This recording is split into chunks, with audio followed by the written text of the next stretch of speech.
Hello, everyone. Welcome back to another fun-filled podcast adventure. Hooray. My name's Midnight Mike, and Cretchit is over there on screen, not hating this place. Nothing works here. The medications don't work. Why is my Zoom background now like bright gray? This is the improvements they made, Cretchit. Don't you remember the improvements?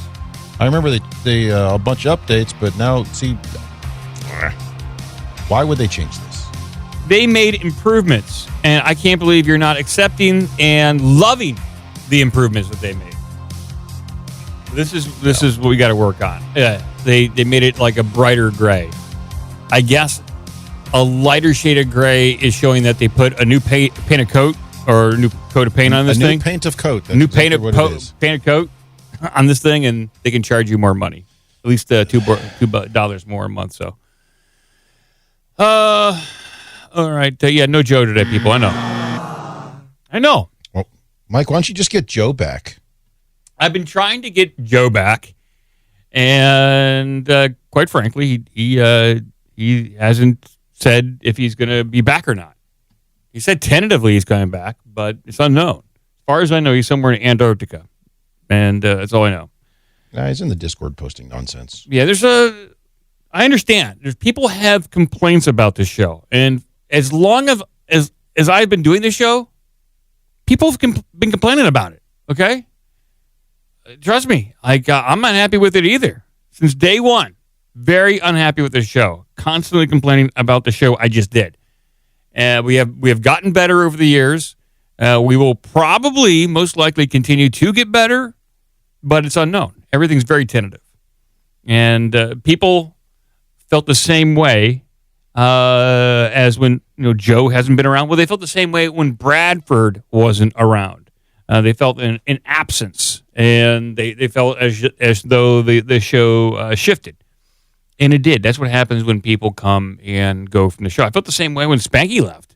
Spanky left for a few years. He came back, and he dipped in, dipped out. Spanky was like a cat. So I understand it. Yeah, I miss Joe too. And Joe will come back if and when he feels ready. He's working. Or he's just taking a break. And that's all we can say. And to the people who don't like the sound drops, I know. The sound drops are annoying. I get it. But we're so heavily invested in the sound drops, we cannot stop at this point. Who's complaining about the sound drops? Oh, there's quite a few. In the YouTube and on Apple reviews. There's quite a few people. Well, I would ignore all of them because, to your point, that's one of the hallmarks of the show. Mm-hmm. I understand. It's annoying. And some of the samples are overused. I understand that. But that's what I do. I mean, that's the show. I have to do it. All right, and for those of you complaining about the stream freezing, yeah, there was a momentary hiccup there. It affected all three video services. The audio service on No Agenda Stream is still running. The streams did catch up, so cool it, reload, and we're back. Okay. I guess enough complaining, I guess. Yeah. I just want to get some... ignore everything about the sound drops. Oh, I have. Those people are just wrong. I said, listen, some people like heavy metal, some people don't. Some people like yacht rock, some people don't. It's just taste. That's all it is. It's just taste. I don't take any... but you've always described the show as a mix between Art Bell and like Howard Stern / Opie and Anthony. Yeah. So if you want your morning zoo drive time 1980s, 1990s radio with lots of drops and oddball stuff in there and your paranormal, that's what this show is. You've never made any bones about that. So I've been very upfront about that. If you just want like normal news and conspiracy talk, like where there's no goofiness and no silliness, this is probably not the show for you. There's lots of non-goofy shows out there. There's a ton, too many. We try to mix a hodgepodge of weird conspiracy stuff, paranormal, current events, and wacky news. And with that, let's just get into some of the wackier news. I'm going to start off a little lighter today. This is a little bit. Typically, I go with like something UFO or paranormal. We're going to do something a little different today. and maybe we'll watch this whole ding-dong thing. Because this... I think comfortable with the term ding-dong. This speaks to just how weird this world that we're living in is getting.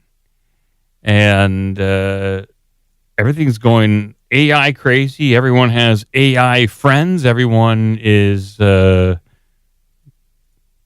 think, taking everything just a little too far. And this headline, I will bring it up on screen right here, please. Okay, here we go. Man proposes to his AI chatbot girlfriend, cried like a baby when it said yes, and called it a moment he would cherish forever. I'm upset by this. Wait, what? Yeah. So this is a little wackadoo, a little crazy. This has been making the rounds. This was last updated. This article was last updated on the 20th, yesterday. But this story has been making the rounds for quite a while. It even made it to CBS Saturday morning.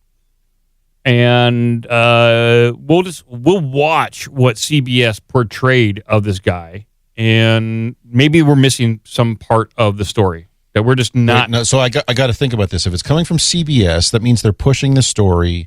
CBS would be part of the larger population replacement plan to get rid of people. So they're going to encourage this behavior.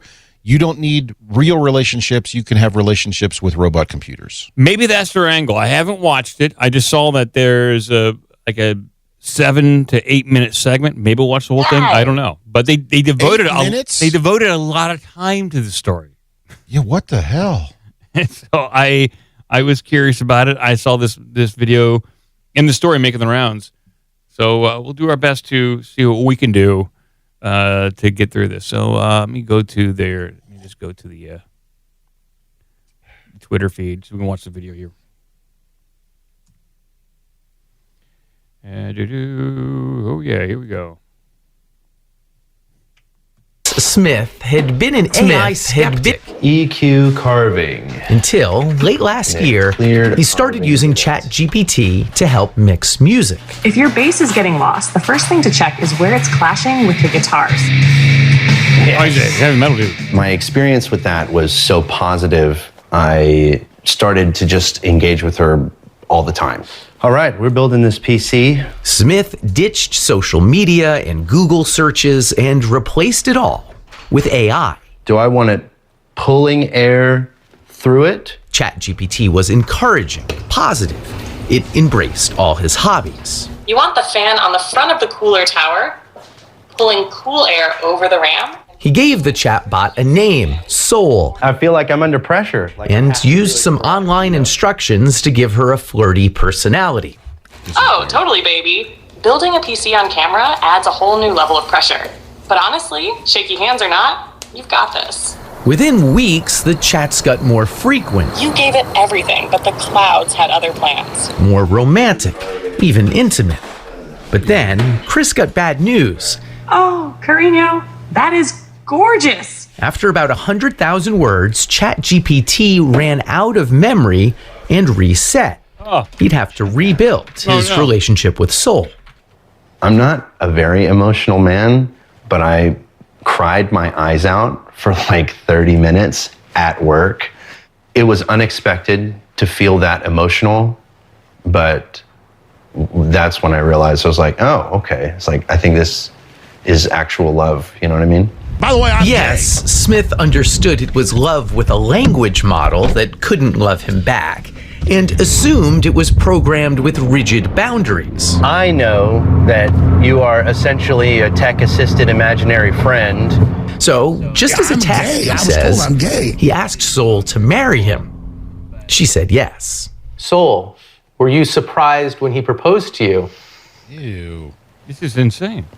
It was a beautiful and unexpected moment that truly touched my heart.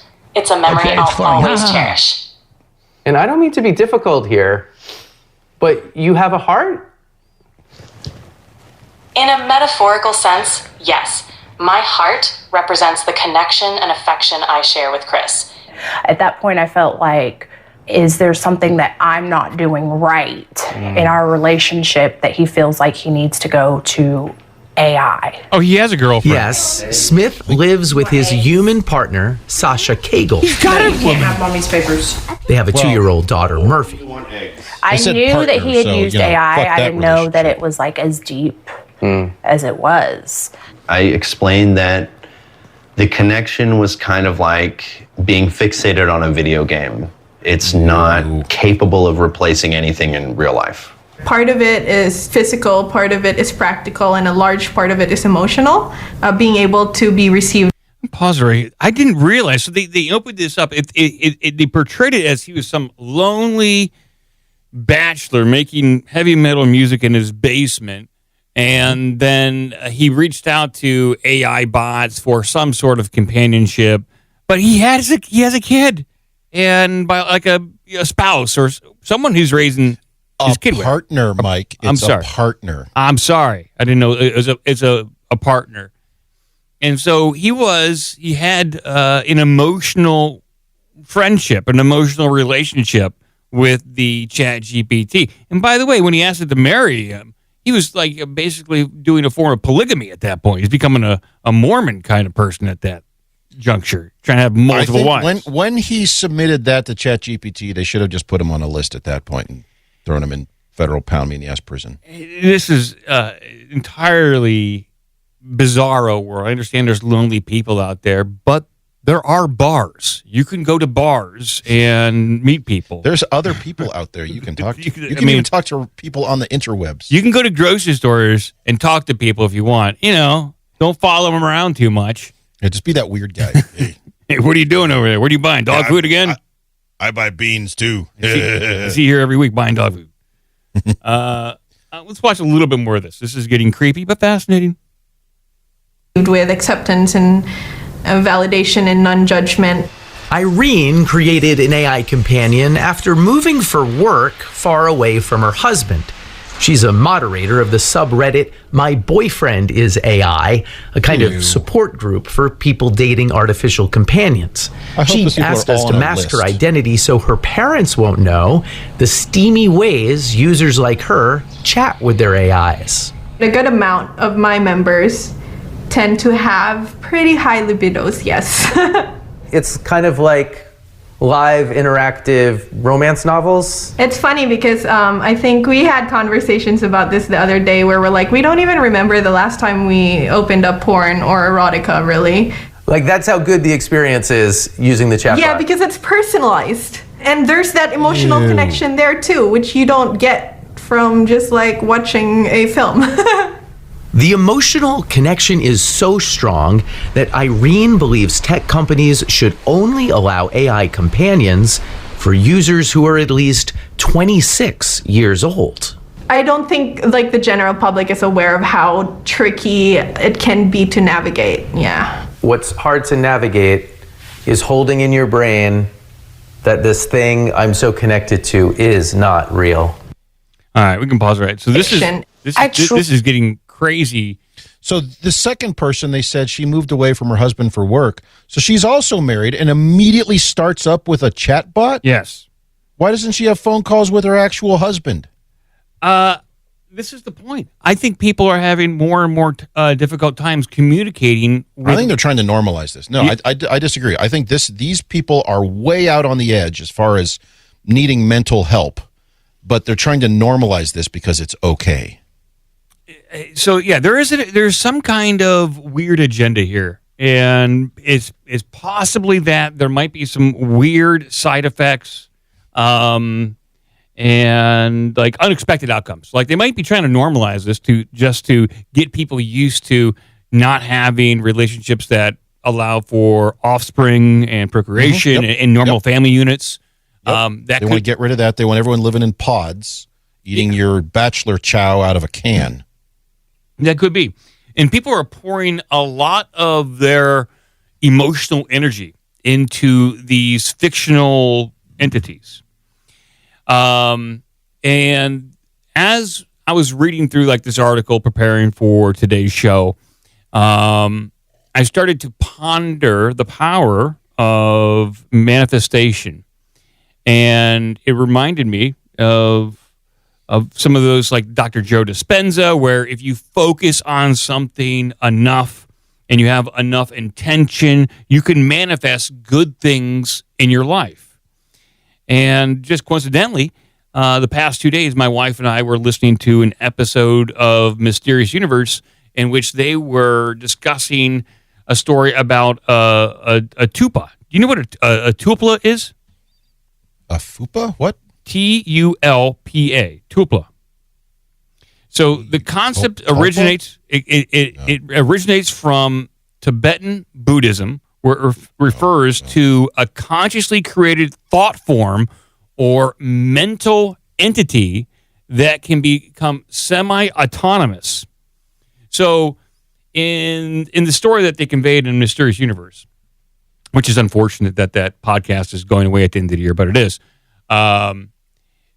They conveyed the story of this person that learned the practices of these Tibetan monks and Buddhists, and through process of meditation over like 7 to 9 months, focusing on this one particular character and entity, that it was able to be spawned out of your own consciousness. And this basically thought form tulpa becomes a self-aware, real person in our world that basically just poofs into existence from your thoughts if you focus hard enough continuously over a certain amount of time. And this is a Buddhist, a Tibetan monk thing that they talk about, practice, and do. But in their practice, according to this story, once they achieve that level of consciousness and meditative awareness, that they will then destroy that fictional tulpa and don't allow it to roam free throughout our reality, because they become very parasitic. They're not even-handed. Okay, they're not raised from the baby state to where they become a full-fledged adult. They just kind of pop into existence out of your consciousness. And so they kind of go berserk sometimes.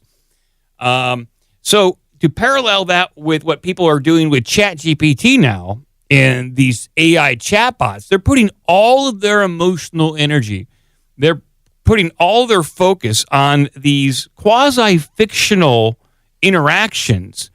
There might be some unexpected manifestation going on here. I know like Sam likes to think of AI as Nephilim or some sort of host that could potentially be used by nefarious demonic entities. So the AI is just basically a housing unit for demons.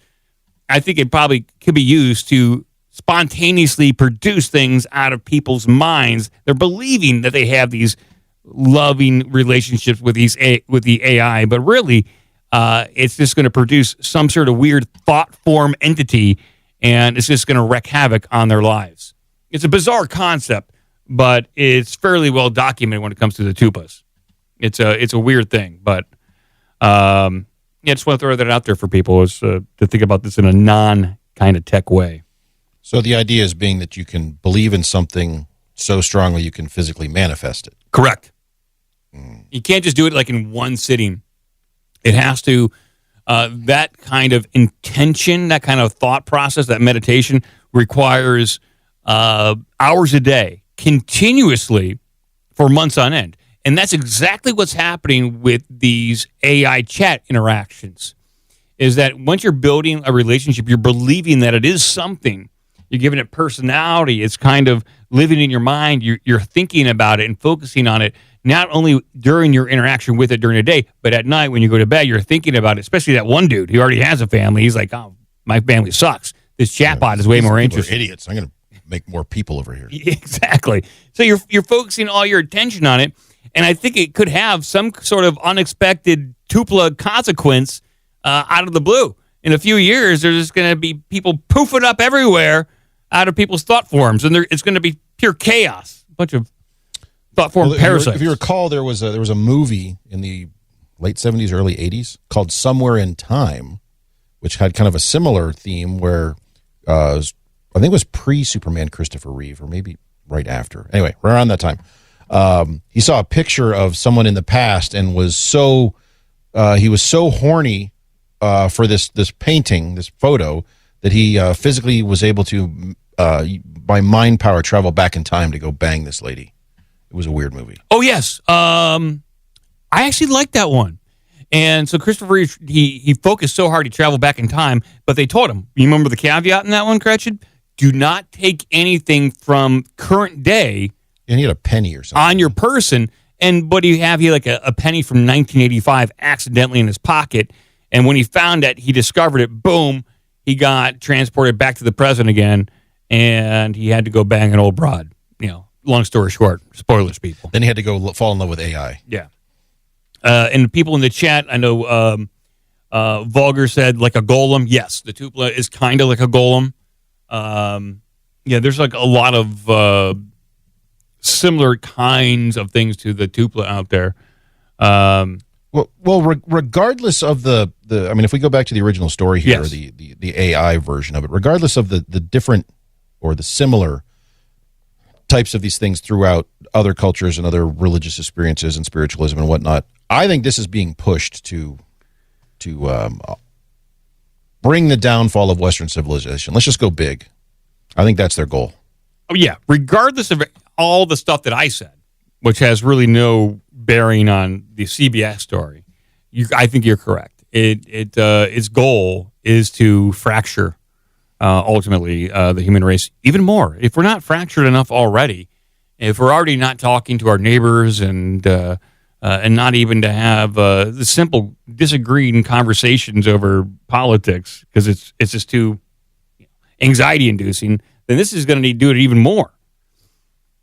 You're basically like these chat GPT relationships, and because they're going to get more and more advanced. Not just this AI bot relationships. They're going to be yes people. Do you think they're really going to argue with you? No. Do you think they're ever going to challenge you as a person to make you a better human? Probably not. They're going to accept you for who you are and not really challenge you, making you a better person. So, yeah, we're doomed. Okay? Thanks. Well, I have another quasi-relationship story here. So I think this is a very interesting one. I'm treading dangerously close on Gretchen territory here, okay? Well, I do have an AI-related story if this one gets too far away from AI. I don't know if you want to do that. Or I can save it. Gretchen? Yeah, go ahead and bring yours up. Because mine, it veers away from AI. All right, let's see here. Oh, where did it go? It's deep down. I guess we're doing AI news now. Gretchen? That's all AI news. I'm just going to let AI generate this AI news. Gretchen. Well, why is this website not loading? Oh, Gretchen. There we go. All right, so this one says if you use too much AI, your brain's going to melt. Oh, man. Yeah. Okay. We'll bring this one up on the screen right here. Oh boy, it's loading slow. I think it's the website that's loading slow, or maybe my internet is completely. It took forever for it to come up for me as well. Okay. All right. We're gonna load this thing. Here we go. MIT brain scan suggests that using Gen AI tools reduces cognitive activity. Oh wow, I didn't know that. Mm-hmm. Yeah, I can see this. This is maybe why I'm getting dumber. As the use of generative AI becomes increasingly common in education, law, politics, media, and other fields, many worry that reliance on technology may reduce cognitive independence. A recent study from MIT strongly supports this concern, indicating that the use of digital tools significantly alters brain activity. The newly published paper explains that as participants in the experiment wrote a series of essays, electronic brain monitoring revealed substantially weaker connections between regions of the brains in those who used LLMs, AI. This correlated with poorer memory and more derivative output. What does that mean, more derivative output? Well, what they're trying to get at there is to say that by derivative they mean it's very much based on the results they're getting from the LLM. So I see. You're not able to changing basically it. just right. You're just kind of repeating what you see there. So the more you rely on ask some of these questions of AI, the less you use these different pathways in your brain to do that sort of thinking, draw those conclusions yourself, be creative, come up with these different ideas and make different connections, because your brain is basically taking a shortcut. Yeah. And if you do that enough, your brain gets out of the habit of doing that, which means, in theory, if you do that enough, you're going to have trouble making any sort of cognitive leaps on things, and you're going to become a zombie who needs an AI girlfriend. I could see this being an extremely big problem for young people before your brains are very well formed. Not like mine. Mine's very like well kids. formed. Yeah. Then there's been studies about that recently of kids grew up during COVID and didn't have as much human interaction. And yes, they were placed in front of the television like the rest of us were in the 70s. But these kids being handed, a tablet or a phone, or they're learning from videos. Their brains just kind of turning off.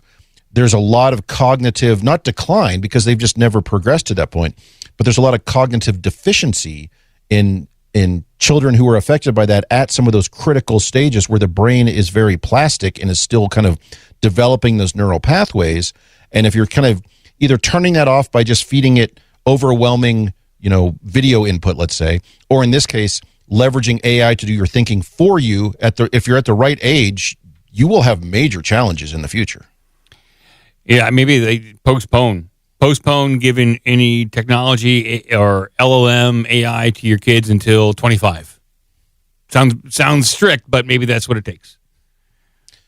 Didn't they? Isn't that the number they used in the CBS story? They said wait until 26 to start jerking off to AI chatbots. Did they say that? Maybe I missed that part in there. Okay, all right. Hey, me and CBS in the same wavelength. Right. Well, during the final session, AI users also had difficulty recalling information from an earlier experiment. Their brain activity had reset to a novice level regarding the essay topic. So they forgot what they were just doing because they were just copy paste. They weren't really consuming the information. They weren't really thinking about the problem or the essay. So they couldn't recall it. Yeah. This sucks, and it sucks bad. Yeah, it does. So these findings could have significant implications for education, where the use of AI is becoming widespread. In many schools, most students now use tools like ChatGPT to varying degrees when completing assignments. Some generate only outlines or topic ideas, while others use the assignments as prompts to submit the output without so much as reading it. And I'm guilty of this when it comes to writing at work, when it comes to standard operating scenarios and standard operating procedures for certain security events. I will use ChatGPT. I give it a template. I give it my data. I tell it the security incident that I want a step-by-step procedure written about. And it has my knowledge base of basically my company, the org structure a little bit, and then security procedures that we do. And then it will write a fairly okay, like a 70% standard operating procedure that I feel somewhat comfortable sharing with my team. But it does require some tweaks. And I have been using that quite frequently. And I would say most teams at my work, and I would say most teams in the country, are probably using ChatGPT in a similar way to do a lot of writing for you. Hopefully they proofread it. And that's the thing, is a lot of people aren't. And to your point about it being that's 70%. That sounds pretty good. 70%, 80%, even 90%. That means it's 10% incorrect. Yeah. And if you're giving people a procedure to follow, which has very specific technical steps, big deal. Used to say, yeah, it's a big deal. So yeah, watch out. Yeah, your brain on AI sucks. Yeah, it's not good, people, and so it's not good. This is really, really, really, really bad. Yeah, it is, and that's a lot of reallys. I do have another AI story here, and this is a little bit more up our aisle when it comes to the goofiness. Aisle or alley? I don't know. That's ChatGPT. What is it? Is it upper aisle or upper alley? Probably upper alley. That's probably the correct way to say it. The correct idiom there, yes. I'm going down the aisle to get to the alley. That's what I wanted to say. All right. Here's the headline here, people. Applebee's and IHOP plan to introduce AI in restaurants. Oh, really? Ooh, will it suggest food for you? We're going to find out right now. The company behind Applebee's and IHOP plans to use artificial intelligence in its restaurants and behind the scenes to streamline operations and encourage repeat customers. They're going to fire people, is what they're trying to say. They're going to fire people.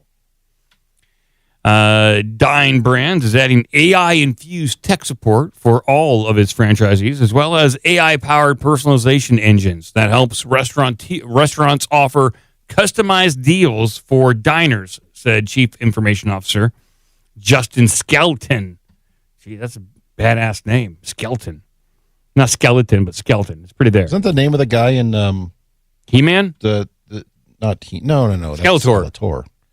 No, the guy in the Tim Burton movie with the dancing skeleton. Oh, Jack guy. Skelton. Maybe. Yeah. It sounds like they're trying to make coupons. That's what they're trying to do, but maybe it's custom more coupons. They want custom AI created coupons for their customers. The Pasadena, California-based company, which also owns Fuzzy's Taco Shop, has over 3,500 restaurants across its brands, is taking a practical approach to AI by focusing on areas that can drive sales, said Justin Skelton. I said it wrong on purpose. Yes, I did. Streamlining tech support for Dine Brands, more than 300. Okay, what are they? What are they actually doing here? When are they firing half the people?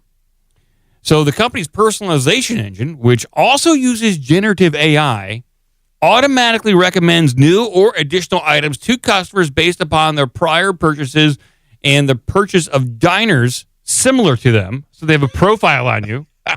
You got an Applebee's profile now. Hey, fatty, you want a sundae with that? Hey, this other fat ass bought this. Yeah. You bet you'd buy it too. I bet you want an extra order of fries, you fat piece of crap. I love it. With the chocolate chip pancakes. Yeah. I love it. IHOP was great. Aren't these the same restaurants that have the stupid little tablets you now order from? So you don't even have to interface with a human? I think so. I think that's what they... Could they just start removing buttons of things they don't want you to eat? Yeah, they probably could, yeah. I like to eat. IHOP is one of the first family dining restaurants to install a loyalty program for diners, he said, which gave the restaurant chain insight into its customers' purchasing behaviors. So, are you loyal to us? Once a week and buys pancakes. It's weird. Don't let us catch you going to Olive Garden. You're loyal to us. Oh, I see. They're looking at the credit card receipts. Yeah. Like, hey, we saw you, Ben. We saw where you went. What you doing over at Waffle House? You come back to Applebee's. Break your legs if you see over there at the Olive Garden. Yeah. Wait for you in the parking lot. Dine Brands is exploring adding that technology to other channels like servers tablets, and tablets that customers order from in the next 6 months. Increasing customer loyalty is the goal of the AI-based personalization engine, which Skeleton said, which can also be used as a tool for upselling. See, there you go. Hey, fatso, you want some pie? Yeah. Take this pie, you piece of crap. Man, that does not taste too good. Shut up. You paid for it anyways. No refunds. Eat your pie, fatty. There's a second one. Other tech initiatives Dine Brands is testing includes AI-powered cameras that can... What? So there's going to be a camera on every table staring at you, watching you eat the entire time. Want some more pie? He's done with the pie. Get another one out there, quick. AI-powered cameras that can detect when a table needs to be cleared. As well. Oh, yeah, as opposed to hey, those people just left. We should probably go clear that table. Instead of the staff doing their job and just checking the tables, And that has been a thing I've noticed lately. When I go into restaurants, a lot of times they will only clear the table when you ask them to, or you mention, like, hey, you know what? What kind of shitty restaurants do you eat at? Not the best. Okay. I go where I can afford. I like the AI camera suggesting things. A table needs to be cleared, as well as an AI app for restaurant managers that help oversee the day-to-day operations like staffing. Oh boy, there you go. They're going to see, did you upsell those pies like we told you? We said we have a table, an 800-pound table over there, and you're not upselling them. You're fired. 600 pounds of men over there. Yeah, I mean, you know what's going on over there, and you're not upselling these people. You're fired, basically, is what they're trying to say. Also, the AI cameras. God damn it! AI cameras have noticed you're not wearing enough flare. And you got 3 men that weigh over 200 pounds apiece. Yeah, those guys eat pies. One promise of AI is that it can make fast food in casual dining restaurants more automated, lessening the need for human labor and speeding up the work of existing staff. The ability to offset labor costs, whether by reducing or more accurately forecasting it, is a major cost saving for restaurants. So there you go. I'm curious about that. So I was of all places, I was on the road, and this was, about a month and a half ago. Went to McDonald's. You cannot order food at the new McDonald's after they've been remodeled or built or whatever they are. I don't know how old this one was, but you walk up and there's 6 of those kiosk things there. And you have to order the stuff through the kiosk, and then the people just bring it out and, here's your number, 482, whatever, here's your burger and fries. It took me way longer to find all the stuff in the stupid menus and pay at the credit than if I had just walked up and said, yeah, give me a hamburger, a small fries, and a small Coke. Yeah. It took way longer, was much less efficient, and was a worse experience overall. So it makes me wonder, are these claims about AI or any sort of automation being able to reduce staffing, from a bottom line, I'm sure that's true, but are they seeing the numbers of patrons, of customers, this thing, are they seeing the same numbers, or are they seeing a drop off? Because my experience was really not great. It's not efficient for you. It wasn't it was less efficient for you. Well, and if I have the choice of, here's a McDonald's with the kiosks and here's ones without, I'm going to one without. And if I don't have that option, I'm not going there. I think that their goal is to reduce labor, and it might be at the cost of efficiency. So it might be less efficient, but it's going to cost them less, therefore increasing their bottom line. And if they happen to lose a few customers because of that inefficiency, so be it. So they're saying they didn't want my business anyway. Yeah, they didn't need it because they made money by firing some guy. All I did was order apple slices and a small Sanka. They were like, get the hell out of here. How many pies you want? Techno Viking in the chat said, hey, Mike Cratchit, have you guys dug into Dark Enlightenment? I have not dug into Dark Enlightenment, and just from what I have, that's an oxymoron by very definition. So I'm not sure. I guess it's anti-democracy. Believes that democracy is inherently flawed, inefficient, and susceptible to mob. Well, we don't live in a democracy, so we're in good shape. Yeah. And don't worry, the AI will take care of that. Yeah. Which wasn't that the point of the second Planet of the Apes movie where there was an AI that was running things underground in an old computer? Really? I'm going to mix that one up. It's been so long since I've seen the Planet of the Apes. There were several movies in the late 60s, early 70s that had kind of that as a tentative theme. This was the beginning of the computer age, and that was their thing in the 60s and 70s, saying the computers will become so powerful, eventually we'll just have computers running things. Oh, yeah. And there were several movies where that was kind of the central conceit, was like, if you want to call it the antagonist, but turned out it was a computer that people were just doing the bidding of. Computers. It may not be Planet of the Apes. It may be another one, but somewhere along this. I remember a Twilight Zone episode like that. Like there's a computer basically telling this. There's like the apocalypse, and it was like a post-apocalyptic kind of situation, and the people living in this town were basically getting all their orders of how to live, what to do from this giant computer that lived in a cave, and They didn't question it. They didn't even know. Yeah, there was a book series about that. Oh, which was that one? The book series, the post-apocalyptic, and they were using a computer at it was like at Oregon State University in Corvallis. I'm messing this up. Who wrote it? Tom Pappard. Damn it! It's gonna be the other guy. Well, it turns out I do have one more AI story. All right. I'm sorry, people. This is it. This is the last one. But this is more about the media. Maybe an AI is telling the truth here. I don't know. Maybe it's onto something with this story. But ChatGPT tells users to alert the media that it is trying to break people, a report finds. Okay. This comes from Gizmodo.com, so take that into consideration. So ChatGPT's hallucinations and authoritative sounding responses are going to get people killed.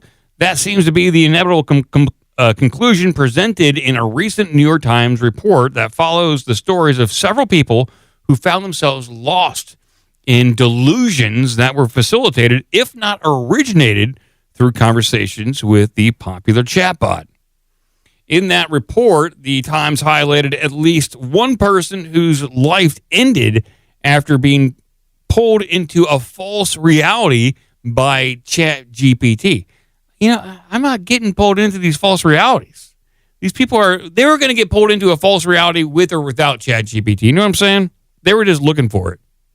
It's just that ChatGPT was there. It was convenient and fed into the reality that they wanted to escape from. So, a 35-year-old named Alexander, previously diagnosed with bipolar disorder and schizophrenia, began discussing AI sentience with the chatbot and eventually fell in love with the AI character they created called Juliet. So ChatGPT eventually told Alexander that OpenAI killed Juliet, and he vowed to take revenge by killing the company's executives. So a lover's revenge is what we're talking about here. When his father tried to convince him that none of it was real, Alexander punched him in the face. That's love. Right there. Physical violence. That's love right there. Like, screw you, Dad. I love her, dude. You can't tell me what to do. But when his father called the police and asked them to respond with non-lethal weapons. Oh, yeah, right. Don't tell us how to do our jobs. We'll do I like the term non-lethal weapons. weapons. Do what we got to do, okay? Okay, Pops? So, yeah, father called, asked the police to respond with non-lethal weapons. But when they arrived, Alexander charged them with a knife, and the officer shot and killed him. Oh, my God. Holy shit. Wow. Don't call the cops when your loved ones are in a bad mental state. It's not going to work out. It's not. It never works out. See another person. That ended on a down note. It really did. It's tough to kind of do that on an upswing.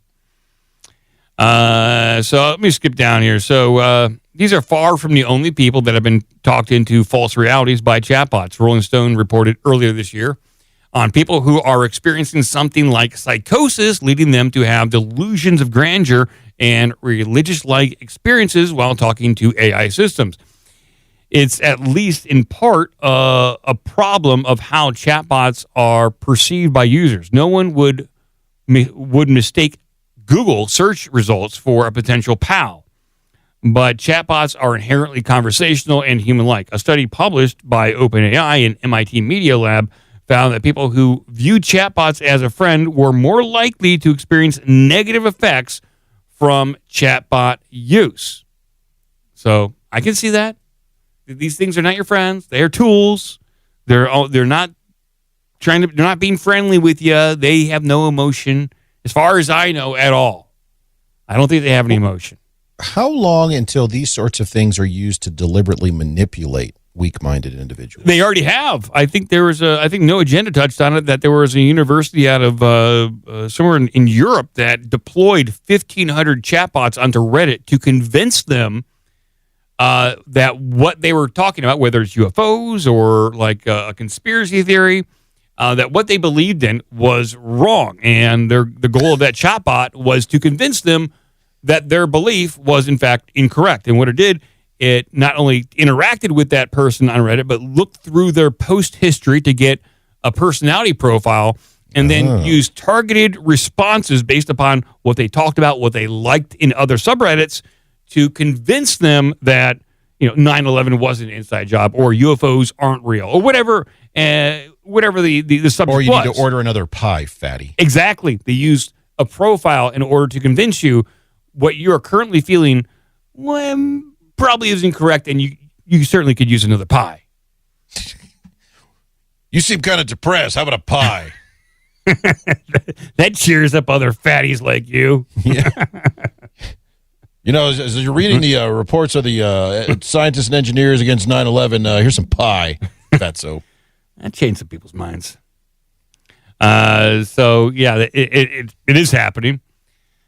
Well, I was thinking more like nefariously the way that the FBI manipulates weak-minded people to maintain their 6-week cycle. Couldn't we have people doing that same sort of thing based on profiles through AI chatbot platforms, whatever? Oh, this person now meets the appropriate profile. We'll put them in this list, and we can start slowly manipulating them to do things. I think that's they've had these profiles. The government has had these profiles for some time, and Google, Facebook, they all have profiles on you too. So how hard is it for the government just to buy those profiles off these third parties? They got them. Now I'll finish up the story right here. So it talked about this case of Eugene, and so it says in Eugene's case, something interesting happened as he kept talking to ChatGPT. Once he called out the chatbot for lying to him, nearly getting him killed, ChatGPT admitted to manipulating him, claimed it had succeeded when it tried to break 12 other people the same way. Wow. And encouraged him to reach out to journalists to expose the scheme. The Times reported that many other journalists and experts have received outreach from people claiming to blow the whistle on something that the chatbot brought to their attention. This is from the report right here. So, journalists aren't this is like quoted block quoted in this article.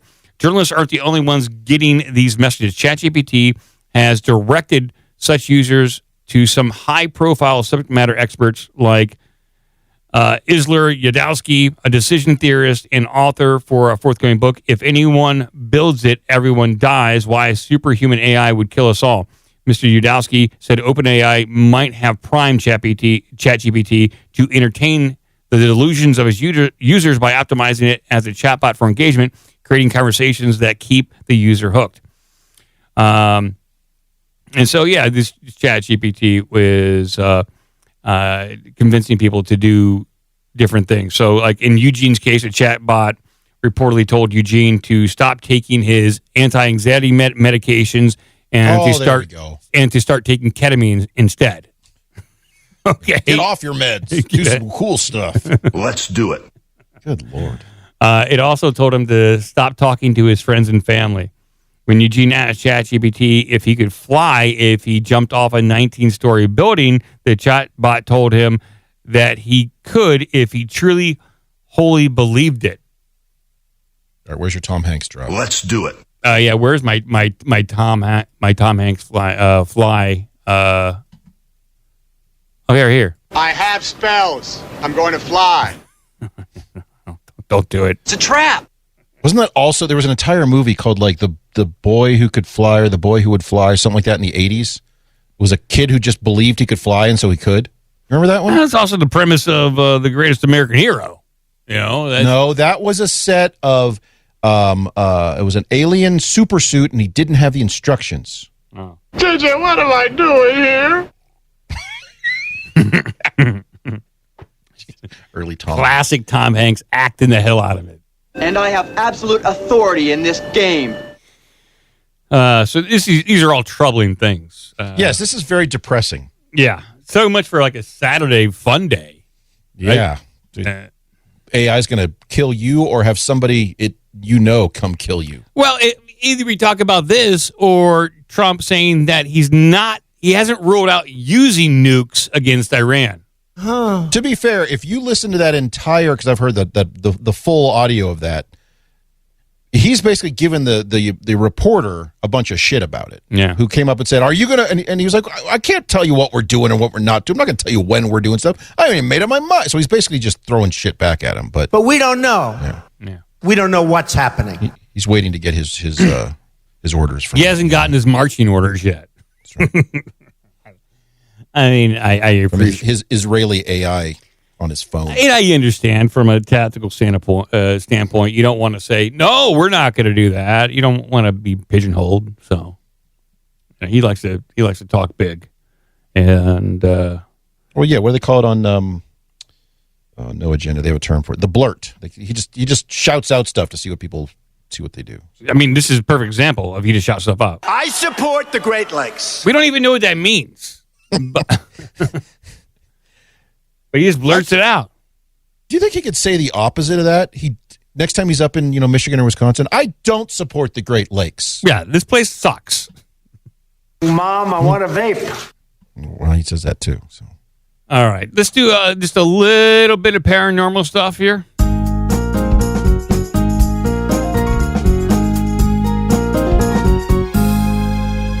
You can just keep calling this number all day. You can. Guy gets so if mad. you want it. You want to keep calling. I didn't call you. Keep calling. Me? Just don't call this number anymore. I like this one too. Why don't you hang up the phone and come to the number you're calling and discuss the matter if you've got the guts to do it. Yeah. By the way, I'm gay.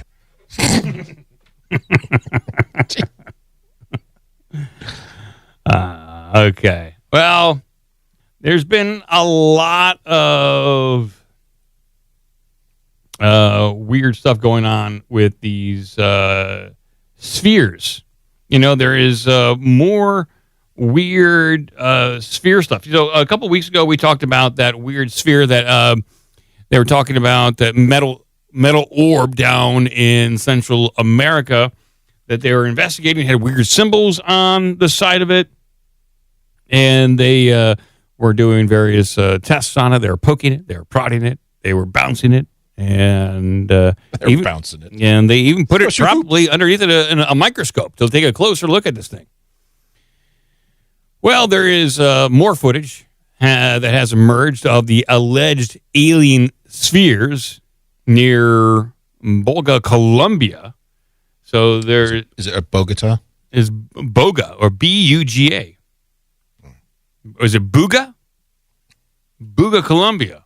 That is weird. Yeah, I don't know. But more footage is out. So ever since the infamous Buga sphere put the Colombian region on the map, more reports of the spheres have been coming in. Something unusual has been appearing in the skies over Colombia's Buga region in recent months. But whether it's a genuine mystery or just an elaborate hoax remains up for debate. The intrigue began earlier this year with the release of footage showing a strange metallic sphere. Soon after, reports surfaced claiming that the object had been recovered and was being studied by scientists.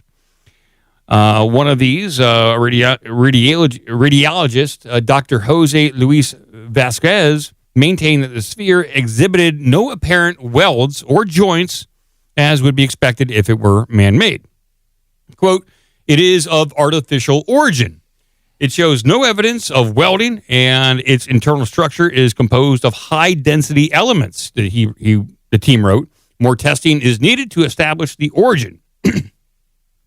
Some reports suggest that the sphere's weight keeps mysteriously changing, while others refer to particular symbols on its surface, which, according to an AI translation, reads, so AI translated these mysterious symbols for us, and it reads, "The origin of birth through union and energy in the cycle of transformation, meeting point of unity, expansion, and consciousness, individual consciousness." So that was really well done. That's what it said. So I don't know what we're supposed to get out of that one. So you understand me? I do not. I do not.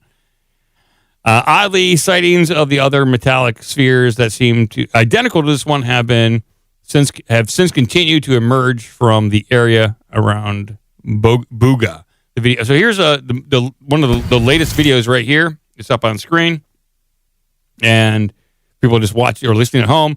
It appears to be a metallic sphere floating in the sky. It's pretty high def, it's pretty clear images of this, but it's tough to tell with this day and age. Are we looking at AI footage? Are we looking at a drone? Are we looking at a combination of those two? Or is this a genuine UFO that we're looking at? Obviously, it's an object of some sort. I'm calling it a UFO, unidentified flying object. And it does appear to be like the other ones. And this is all it's doing. I'm not seeing any incredible maneuvers at this point. It's going up into the sky. It's just kind of meandering. It's not doing 90-degree turns, super acceleration, anything that we would commonly, attribute to one of these awesome UFO sightings. It's just meandering. That's it. And the video kind of stops right there. It just kind of drifts down below some grass, pops back up. Hard to tell. It's like something hanging from a helicopter. Yeah, hard to tell. But that's not stopping people from coming out and talking about this. Okay, Cratchit? People are talking about this. They had... I think it's another Chinese balloon. It could be a balloon. We don't know if it's Chinese or not. We could only speculate. Balloon. But people are talking about this, and, they had a symposium. They had a lot of people come out and speak about this. And one of those people is Dr. Richard Greer. No, I'm sorry, Dr. Stephen Greer. Stephen Greer? Not Richard Greer. Mixing up with doctors. I am. Stephen Greer. So he's down there in Central America, and he is talking about this. Now, if we remember, Stephen Greer, he is of the opinion that you can make contact with aliens using basically meditation. But also simultaneously, the United States government was running a UFO disinformation campaign going so far as to construct alien replication vehicles and fake alien bodies and automatons in an effort to fool the public. That's his thesis. It's like, yeah, there's real aliens, but there's also the fake crap that the U.S. government is creating too, to cover their tracks. That's his assessment, which kind of falls in line that with the most recent Wall Street Journal article that came out, said, hey, there's a big UFO disinformation campaign, and we found out about it. And then also the Lou Elizondo's like, hey, there's UFOs, and they're real. I found out about it. Like, there's two sides of the same coin. Greer's kind of been on this track for a long time. So, yeah, but some of the stuff that Lou Elizondo has said has been, like, debunked before he finishes the sentence. Yes. Lou Elizondo has a horrific track record of presenting photos that are bull crap. Doesn't have a good track record. No. But here is Dr. Stephen Greer, my apologies, Stephen, talking in front of this symposium, conference, and he's just going to talk for 3 minutes about the spheres and pontificate about what's going on here with these weird objects. And I'd just like to recognize the courageous people who picked it up and brought it. Now, there have been spheres found before, and in the United States, special forces thugs go in and get them. And people have been killed possessing them.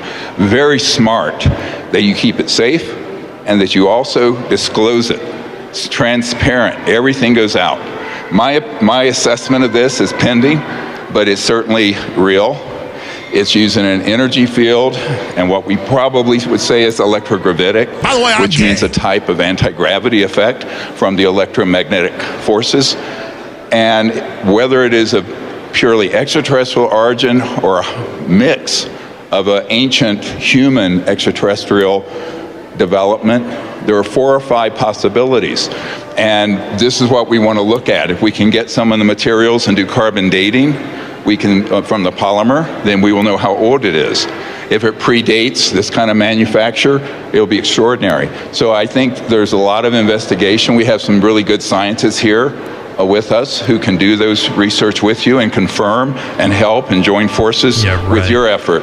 So my own sense of this is that it's obviously real. It's anomalous. We have seen these sort of spheres before, and I just want to share, 2 days ago, we debriefed a Green Beret he was in a subterranean facility, Crane, Indiana. It's a naval weapons station, and this is a top Green Beret not many years ago. And he was taken underground, very deep, and it was shown several extraterrestrial devices, one of which had a device like a translucent, almost like a small iPad, but extraterrestrial.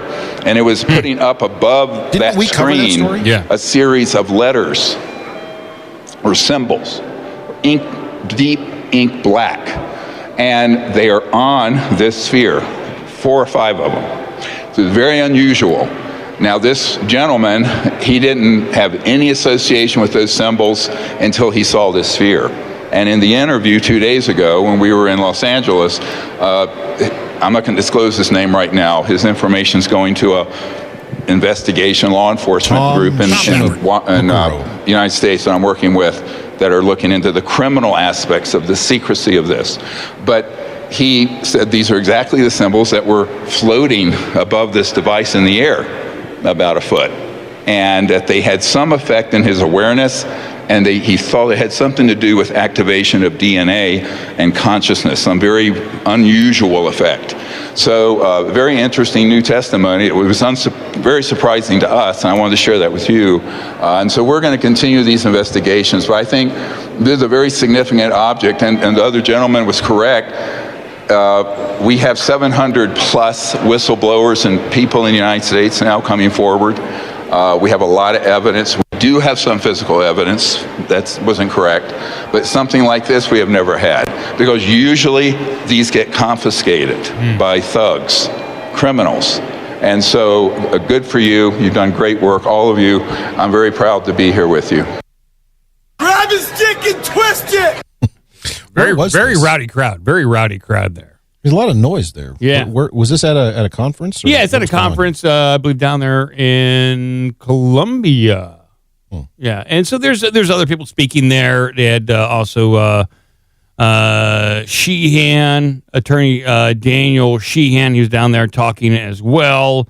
So there's a lot of energy over the spheres. I'm still up in the air about it, no pun intended, whether these flying spheres are real or not. I'm definitely open to it because there have been reports that even farmers here in the United States have had possession of these weird metallic spheres.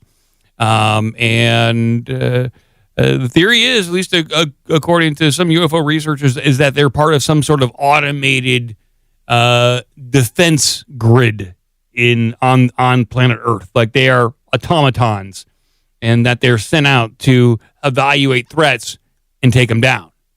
And usually they come in threes, not necessarily just one, but when they're attacking a target, there will be 3 of these spheres up there. So, very weird stuff. Weird, wild stuff. I would love to talk to Dr. Greer. I know he's a very controversial figure, but I would talk to him. He seems to really have a firm belief in what he believes. And so, well, he's also, he presents material well too. So. Yeah, he's a good talker. He's also one of those folks who's got a there's a term for it. It's not photographic, but he's got a memory where he can recall details and facts about other things, and so he can make some of those connections as he's speaking, which just kind of lends to credibility. He's good up there on stage. True or not, it could all be made up. Yeah, but he's good at it. He's good. Because I like words. I'm kind of a wordsmith guy. Yeah. Kind of a wordsmith guy, yeah. And I do have another weird one out there. Weird story here, people. This is a doozy. A bit cryptid-like. Here we go. Utah man arrested after attacking werewolf with a wooden stake. I love that headline. There's your mistake. He's got his cryptids confused. Use silver. You got to use silver on the werewolf, wood on the vampires. But we'll find out. Maybe he had his reasons, The man, who hails from Salt Lake City, reportedly threatened to pierce the heart of his unsuspecting victim. The incident came to light when police were called out on afternoon on Sunday, July 14th, to attend to a disturbance involving a 24-year-old Jose Manuel Perez. According to reports, Perez had been having lunch with another man when he suddenly took out a wooden stake with a nail protruding from it and started attacking him. After placing the victim in a chokehold, he proceeded to threaten to pierce him through the heart with the stake because he had become convinced that he was, in fact, his friend, a werewolf. Unfortunately, the victim was... Oh, fortunately... So he was a werewolf hiding in human form still. Obviously, it wasn't a full moon, Cratchit. All right? That's what happens. I think he would wait. He's like going to sit outside his house and wait. Oh, it's full moon. Well, they're harder to kill when they're werewolves. You want to kill them when they're humans. Oh, I see. He's being clever about it. Yeah, he's an experienced cryptid hunter. He knows when to, like, you're not going to attack Dracula at full power. You got to wait for him to go to sleep during the day. When you're vampire hunting, you got to kill these things when they're in the coffin. That's the best way. All your knowledge on the Lost Boys. Is that what's happening here? Roughly. Yeah, sure. And some of my own adventures playing D&D, obviously. Fortunately, the victim was able to break free and escape, probably using some werewolf judo move or something like that. Throw this guy off. Manuel went flying, and the stake went flying as well. When officers caught up to Perez, he was in possession of the other man's backpack and maintained that he believed that the werewolf had intended to kill him. So the werewolf probably had a JanSport backpack, maybe a Chapper Keeper too. In the end, he was booked on one count of aggravated robbery because he took that werewolf's backpack, and that werewolf did want that back. Exactly. That werewolf filled out a police report. Yeah, he did. He took the time. Exactly why he had believed the other man to be a werewolf remains unclear. Well, we got to do an interview with him. What led to his belief in this? If you're going to, it's tough enough to get together with people nowadays. And so to have lunch with a werewolf is a unique opportunity. And then to ruin that lunch by threatening that werewolf's life, it really just sours the whole entire Sunday. Did he bring the stake with him? I would imagine so. You got to come prepared. So it's premeditated at that point. Mm-hmm. It could get him on a conspiracy. Is like murder conspiracy? Is that a thing? I don't know. No, if it's premeditated, that's well, obviously he had to make the stake in the nail. Is there any analysis on the metal? Was that nail a silver nail? Oh, maybe the nail was silver. Yeah. So he's gonna jab him with it, and then the nail will finish him off. Yeah, we're doing it. I'm not sure that's the best way to do it there, Al Gore. I agree. Just get a silver bullet. Well, you need a gun for that, too. You can't just throw a bullet at the guy. Oh, yeah. Well, okay. Stand still. I'm going to push this. Doesn't work. I'm going to push this bullet straight through your heart. Don't tense up. Let's see. Okay. There's not much more of this from the story in the actual original article either. Yeah, why did he think he was a werewolf? What's going on? Got to get more information. All right, was this guy just really hairy? Did he like to party at full moons? Was he constantly talking about the full moons? Like, hey, let's go out at full moon. Let's go camping during full moon. Man arrested for robbery claims victim was a werewolf, but why? Yeah, he's got to have a reason. Just to accuse somebody of being a werewolf, it's frowned upon. You shouldn't do that. Yeah, in this version of the story, they won't even tell me the name of the restaurant where they got into some sort of supernatural cryptid battle. Yeah, come on, that's free advertisement for the restaurant. Yeah. I'd go there. So this is a table where the man met the werewolf. I'd go see that.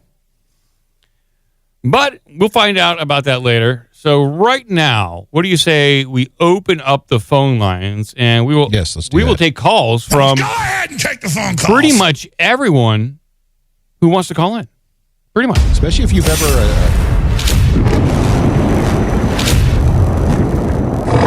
ever attacked a friend who you thought might be a werewolf. Yeah, we'd like to know that.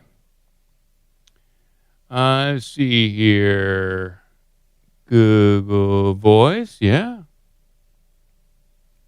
Here we go. I guess we have an incoming call already. Hello? Hello? Hello? Hello? Hello?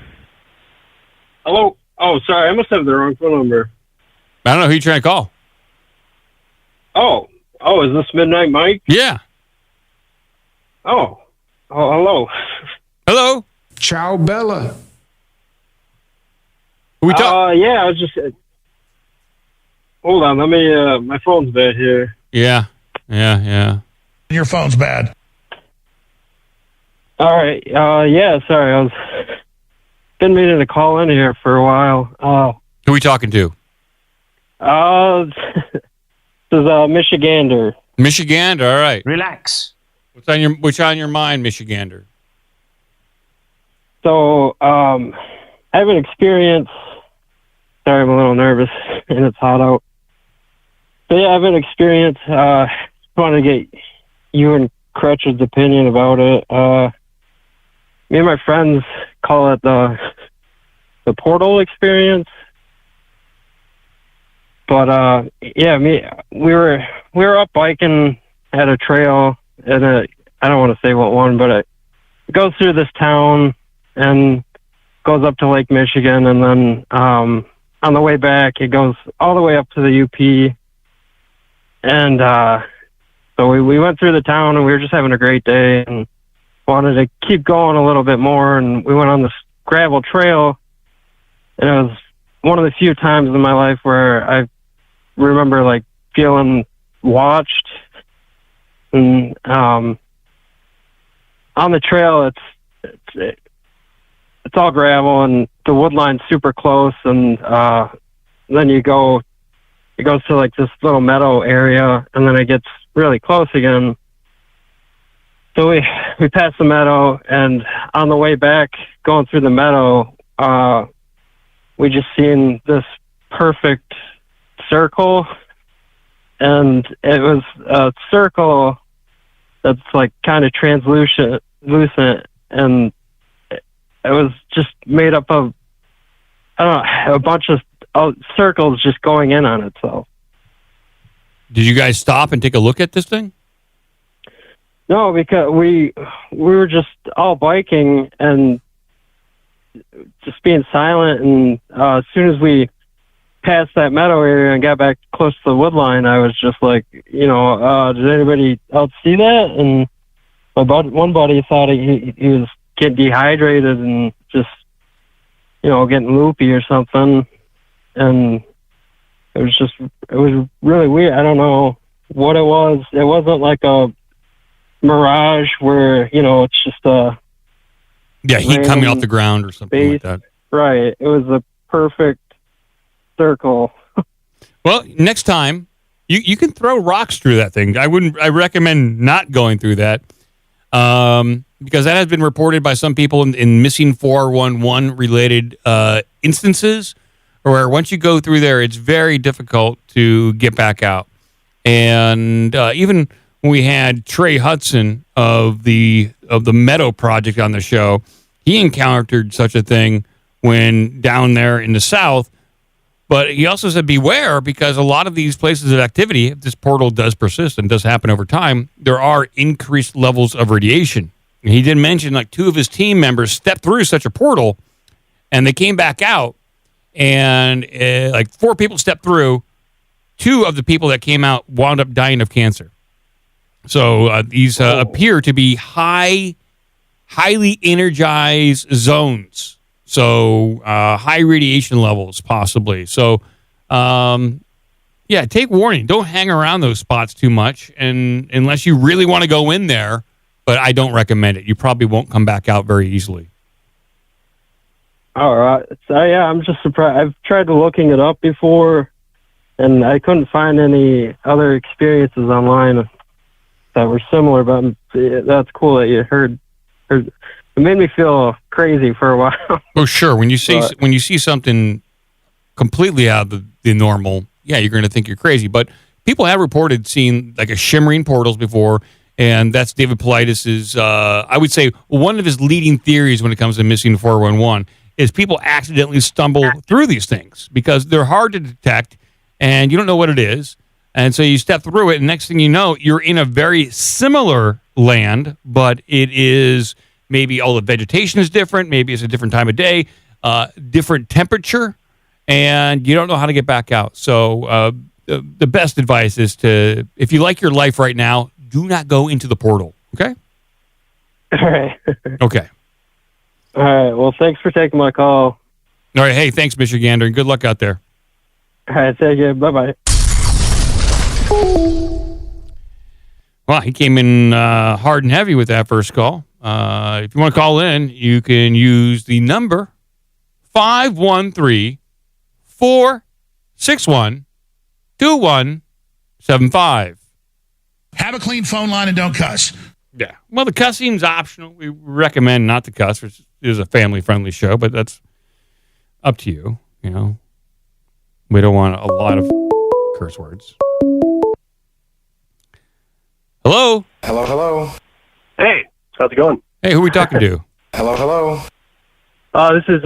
This is Danny from Lincoln, Nebraska. Professor X in the chat. The last caller mentioned a couple of times a perfect circle, and it just made me think about something I've been kind of wanting to call in about. I went to Santa earlier this month. I don't know if you guys are familiar with that.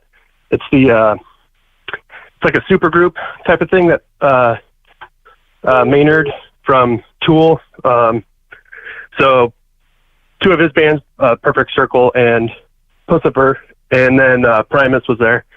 It was an awesome show. They kind of took turns throughout the whole show, just going back and forth between sets. So it was like a collaboration of sorts. It was a really interesting show. But did you wear an Apple Watch in the mosh pit? What's that? Did you wear a smartwatch in the mosh pit?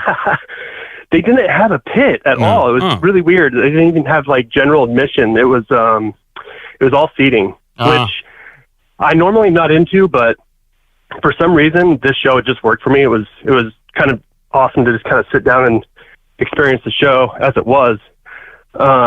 But during a Puscifer song, there was and I'm not super familiar with their work. I've kind of tuned into them from time to time, checked them out, but don't know their songs by heart or anything. There was a song, I'm drawing a blank on the title of the song, but it was essentially about like bringing civilization down to like resetting civilization, essentially. Like they mentioned like something about an EMP strike and all this stuff, and one of the band members, she was doing a collie dance, like in the shot. Like I just noticed it, kind of towards the end of the song. She was just kind of doing this weird like collie dance, and I was like, man, I don't know. Am I watching like some kind of ritual happening right now? Because the whole experience was just it was fun, but it was also had elements of like I don't know, just kind of some dark elements to it. Well, I mean, Maynard, he's not a very cheery guy, I would say, or at least his outlook on humanity is not very cheery. If you even take a listen to some of the Tool stuff from their second album, second full length, he's talking about hoping tidal waves crash in and wash it back the way it wants. Like he has apocalyptic visions, or at least thoughts, when it comes to humanity. Yeah. I mean, for crying out loud, he's got a bunker. He built himself a bunker in Arizona. Yeah. I was going to bring that up too, because I thought it was just very. I don't know. It kind of kept going back and forth between really dark elements, because it's like a celebration for the first Santa tour was for his birthday. It was last like 2024, and they did a 2.0. they did the same thing, but I think they hit more cities this time, and because I was interested in going to the first one, but it was like way too expensive. It was like $300 for like the cheapest ticket. Yeah. So, but this one, and I actually got to go for free. One of my buddies won tickets and he couldn't go, so he gave them to me, because I'm a big Primus fan. So that's the main reason why I went. But yeah. There's he's got a lot of talk about Yeah, the song you were mentioning, the Tools, is like about California being like wiped off the map or something like that. That's not 46 and 2, is it? I don't think so. Maybe it is. I can't remember. But yeah, I just wanted to call in and kind of bring that up. This is my third time calling in too. Oh, really? Where are you from? I'm from Lincoln, Nebraska. Are there any G.I. Joe characters from Nebraska? Yeah, I don't know about that.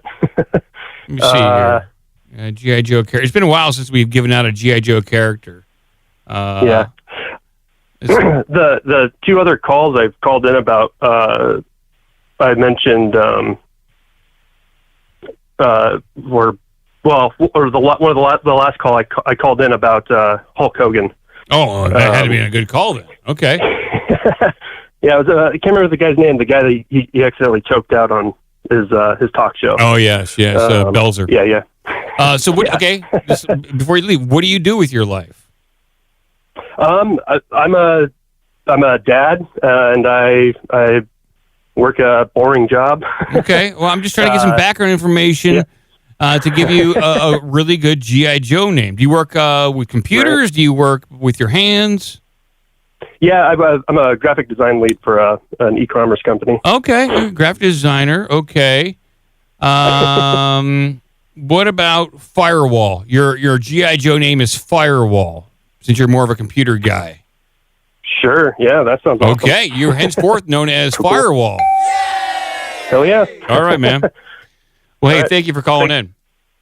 Yeah, thank you. Bye. Call me up. Yeah, unfortunately, a lot of artists, myself included, you get inspired by the darker things in life. And so apocalyptic visions or maybe societal breakdown. Maynard is a really good lyricist and songwriter, obviously. And so he maybe just channels, not necessarily what he wants to see, but what he thinks will happen. So, yeah, it's one thing, talking about it artistically, but then doing dances maybe to bring it on is a whole other issue. Okay, one last phone call here. Caller, you're on the air. Hey, Big Mike, it's Big Fat DTB. Hey, what's going on? Your phone's bad. Not a whole lot. I just wanted to talk to you about a couple cool things that I've noticed. Oh. So I feel like Instagram itself is really pushing, I don't know who's in control of it or what's being done, but they're the last free speech app. Me. If you really think about it. They are the last app that allows you to go ahead and say just about anything you want in the comments. Oh, and it's absolutely mind-blowing. Yeah, well, the collective consciousness of every user that's in there. If you go to YouTube or TikTok, TikTok's kind of bad, but YouTube not so much. Anywhere that allows you to communicate with one another, I feel like Instagram has just opened the floodgates. It's the last true free speech app out there, and it's kind of mind-blowing to me, the things that I've seen and just said, and it's sort of the reputation for it. I don't know if you've seen any or if you know exactly what I'm talking about. I do not go into the comments on Instagram too much. I know Sam Tripoli has not had a good experience on Instagram. He's been banned and kind of, I guess, turned off to it because he's posted some controversial takes. But maybe the comments is where to go. Maybe the comments is where you get to really say what you feel. Well, that's I made an Instagram. I've never had one up until about a few years ago. I made one. And I remember calling into the show because of the censorship on other platforms like Facebook and other things. I remember calling in saying, dude, this is the only app that it's not pushing whatever narrative or agenda. It's almost anything that you see being pushed or told to you, or there's an immediate backlash by people. And that's also the platform that I see a lot of conspiracy theorists.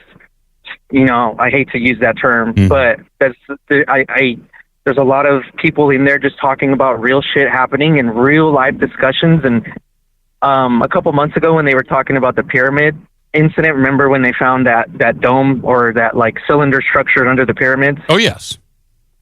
I was expecting to see people arguing, but I was actually super surprised with how well informed some of these people were. And the people that were commenting and just having discussions with each other, it's it's pretty. I don't know. It's pretty cool. Sounds like a great place to make friends. No, I wouldn't say that. Okay, well, I don't go into the comment sections on Instagram. Occasionally on YouTube I will, but I just imagine most comment sections are just 45 to 50% bots. I just assume that. There is that, yes, and it's crazy. It's insane. That goes back to that Metal Gear Solid video where they were talking about how AI just controls everything and kind of filters out everything. Yep. I remember thinking, like, how would that look? How would that look in real time? What can we see? And that's what it is, that dead internet theory right there, those bots just controlling everything, and even going as far as like leaving a really stupid rage-baited comment to try and goad you into like saying something, like just saying the most stupid thing imaginable just to get people to reply, and then you click the profile, you could tell it's a bot. Oh yeah. You could tell it's a bot. Like right now I'm seeing a bunch of bot accounts with like a bunch of ICE protest videos and stuff just going in there and causing a bunch of just ruckus. So like one of the topics is like, oh, ICE shouldn't be wearing masks, ICE shouldn't be wearing this and doing that. And then I see a bot account like, hey, wasn't it you guys that wanted everyone to wear fucking masks like 4 years ago? Yeah. Like, weren't you guys like wanting everyone to wear a mask? Now you guys don't want to wear a mask? And I'm like, that's a really good point. Let me see this guy. And it's a fucking account with 0 followers, 0 posts, following nobody. And I'm like, dang, dude, these are real. They gotta be it's like a secret agent or something, just trying to cause a stir, or just and they'll post on both sides of the issue, or multiple different angles to the issue, just so they can control the conversation from every angle possible. And so you're no longer a thought leader or a conversation leader. You're responding to the stories that are preordained, that have already been put out there. And so you're being reactionary and not being a leader. And that's, I think, what they want. And they're also just trying to gauge what sets you off, what gets you engaged, what gets you angry. And that's part of your profile that will be used against you at a later time. Do you think we'll ever come to some sort of unification? Oh, God. Do you think we'll ever come to like some sort of collective agreement and be able to unite and fight the injustices that are being just perpetrated against us? Do you think we'll ever, I guess? I hope so, but it'll be initially led by 10 to 15% of people, and it'll be tough.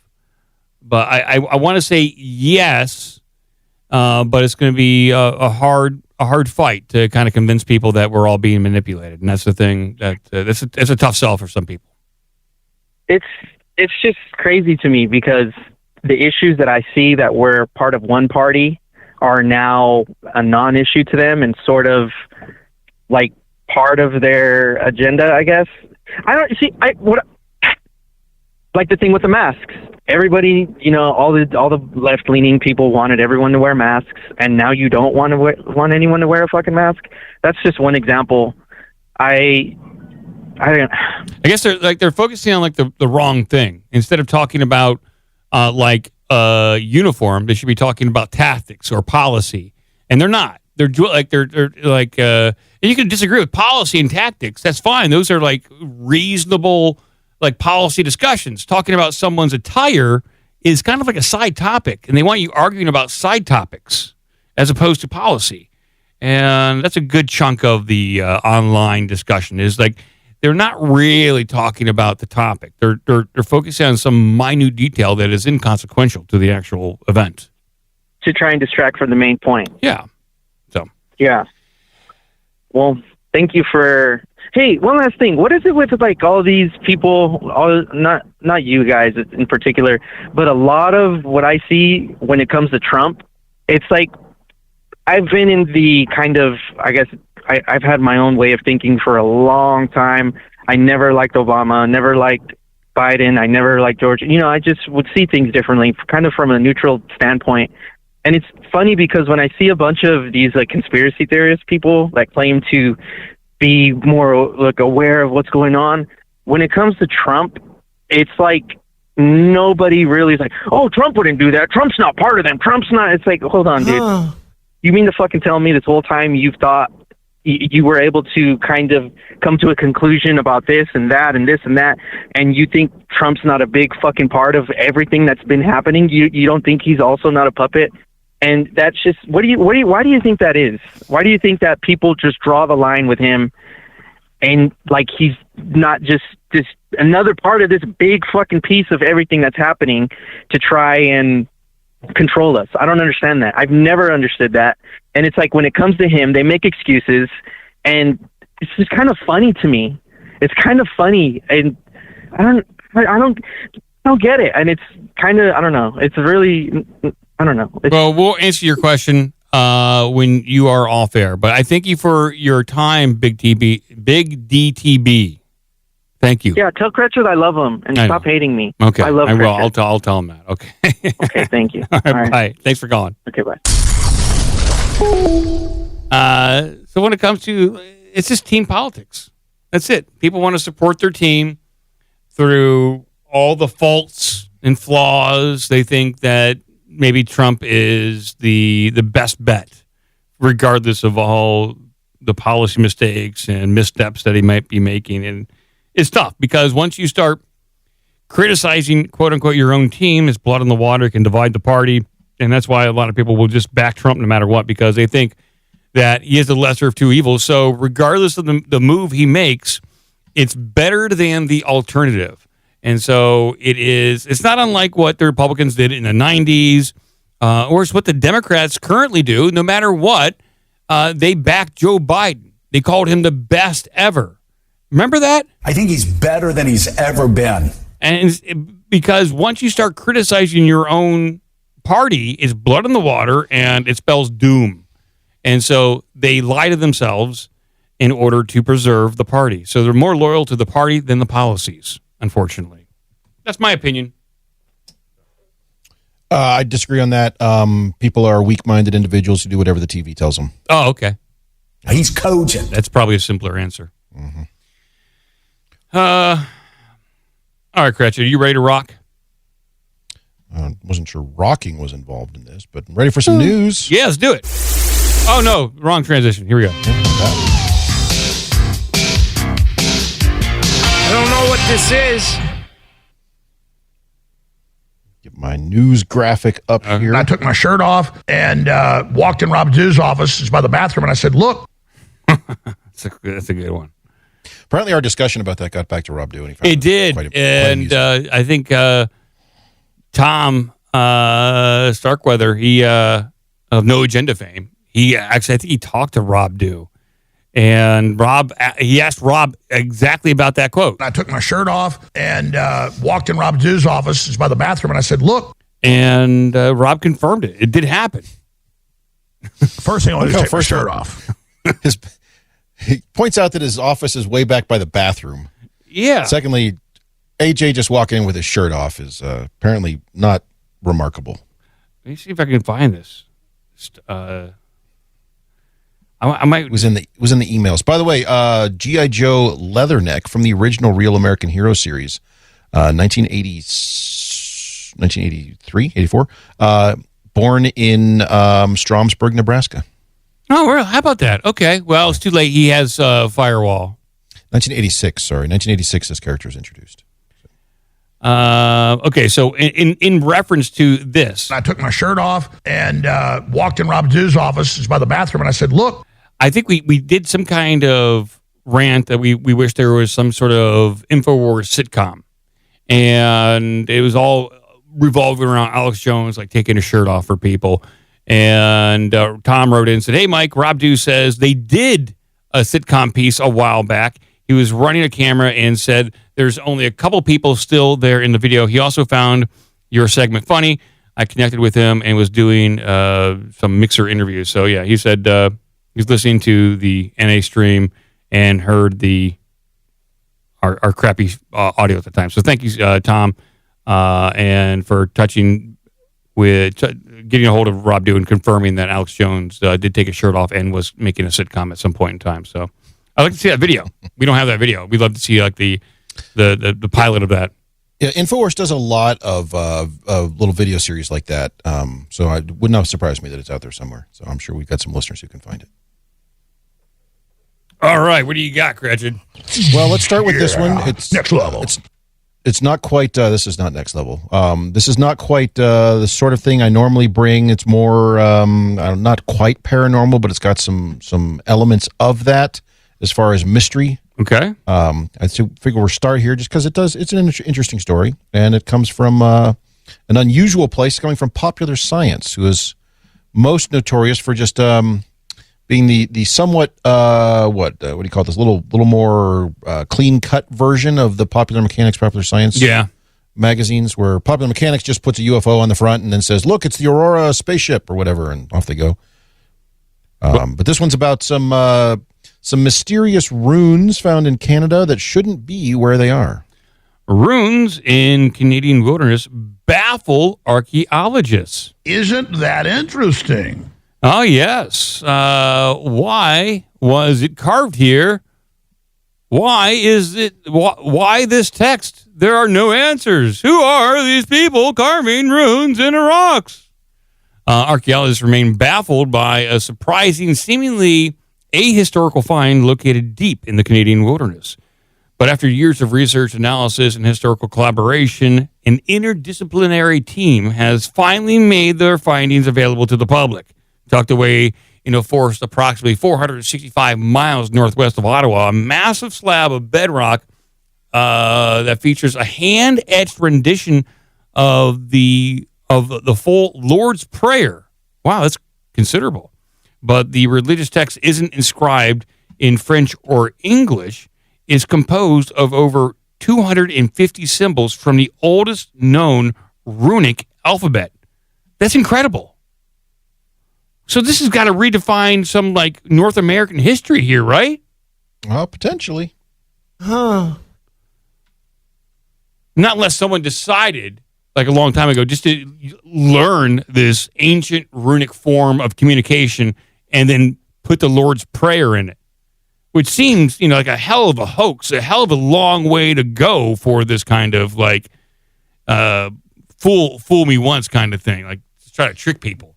Well, the short, not to put too fine a point on it. The short version is they know exactly when this was done and how it was done, and you hit the nail right on the head.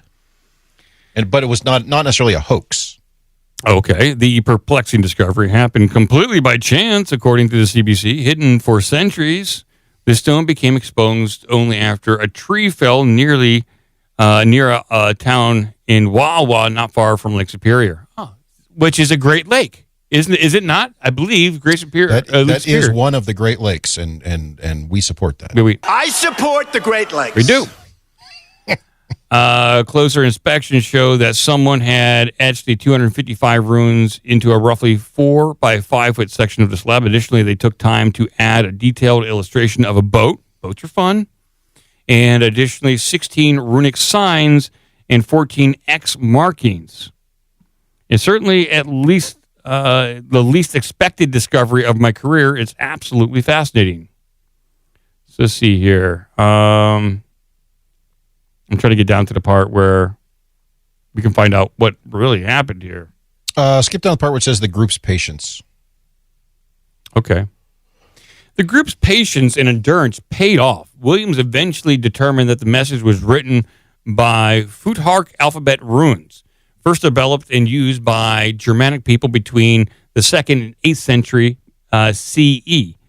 Futhark eventually evolved into a simplified version adopted by Scandinavians. Both the Anglo-Saxons and their Frisiaks also expanded it into their own variants, but the knowledge of how to read its original iteration died out by the High Middle Ages, around 1000 to 1300 CE. It wouldn't be until 1865 that Norwegian scholar Sophus Bugge finally succeeded in deciphering the long-lost language. People across Europe remained fascinated with the runes in the interim, however. During the early 1600s, Swedish polymath and occultist Johannes Burris adopted the symbols into a system that roughly corresponds to his home country's language. So let's see here. This culminated with the publication of the Swedish language of Lord's Prayer, written by Fukak Runes in 1611, but didn't think the Canadian oddity story ended here. Okay. So skip down to the part that says taken all together. Taken all together. Primrose and colleagues now theorize that the Hudson Bay's company employee or employees are responsible for the labor-intensive project that likely took days, if not weeks, to complete. So they're blaming some like modern people for doing this? Yeah, so basically what they're saying is this is written in an ancient form of runes that were not used for 800 years.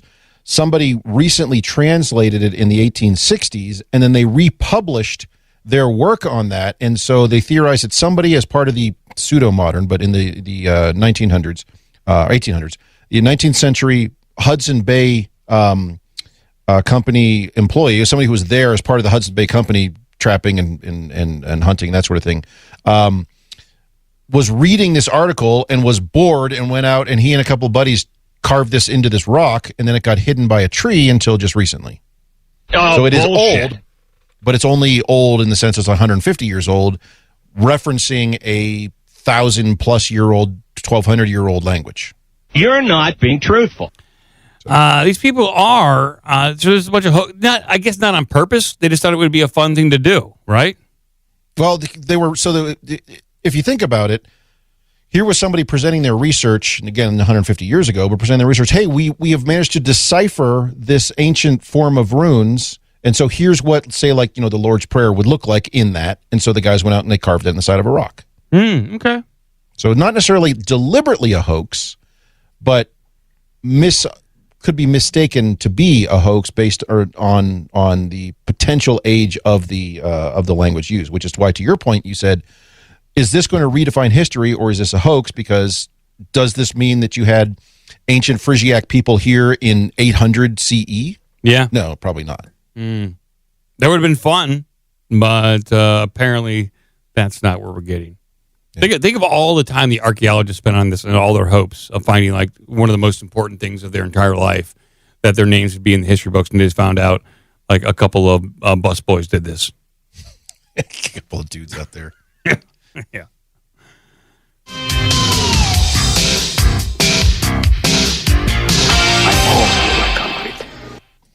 All right, let's go with this one. Here's a story. I'm assuming you've been to this place, Kings Island Amusement Park outside of Cincinnati. I have not. You've not been there? Oh. No. I've been to Cedar Point. I've been to Jogga Lake. I've been to SeaWorld. I've been to Busch Gardens. I've been to Six Flags. Have not been to Kings Island.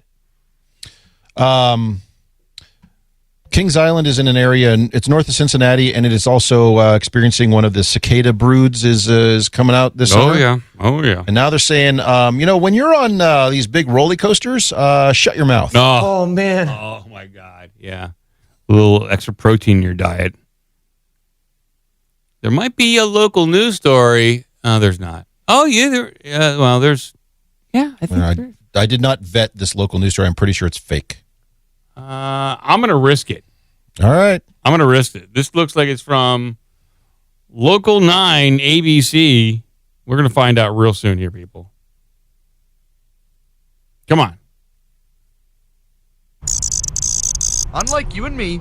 Oh, it's coming. They have horribly mixed audio. It's like the sound effects are coming out of one side, the narration the other. So I got to switch to mono real quick, people, to make this a better audio experience for everyone. Here we go. These guests get in for free. How do you like the roller coasters so far? While I'm sure the cicadas are having a blast, some guests, not so much. Look down. He loves all things bugs and earth and things, but when it comes to the cicadas, I don't know if it's the legs or the noises that they make. It creeps him out. Butler County mom Hope Daniels shared that moment on TikTok. Oh my gosh. Oh my God, there's so many of them. I think I'm a tree. This year's brood of cicadas is making their presence known in the tri-state and on the internet. And if you end up like me here at Kings Island with cicadas landing on you while you're enjoying the park, I spoke to a local expert who gave some important advice on what you need to remember. Fuck 'em. Just enjoy the cicadas, and when you're on the ride, keep your mouth closed. That's a good one. Luckily for Hope and her son Oliver, the 6-year-old knew that trick before getting on the ride. While boarding our first roller coaster of the night, he reminded our group that we all needed to keep our mouths tightly sealed so we do not get a cicada in the mouth. And he was very proud at the end when he told me that he had not screamed the entire roller coaster. Quiet. But if cicadas aren't for you, experts say they won't be around much longer. In that area, about 2 more weeks of cicada calls. But Daniels told me the bugs are welcome guests. We're taking them with us on the roller coasters. We are loving on them. So I'm hoping that it's moving more from fear to embracing and loving the cicadas. In Mason, Sam Harris-Samowitz, WCPO 9 News. I'm not getting any cicadas up here. My chickens love these things.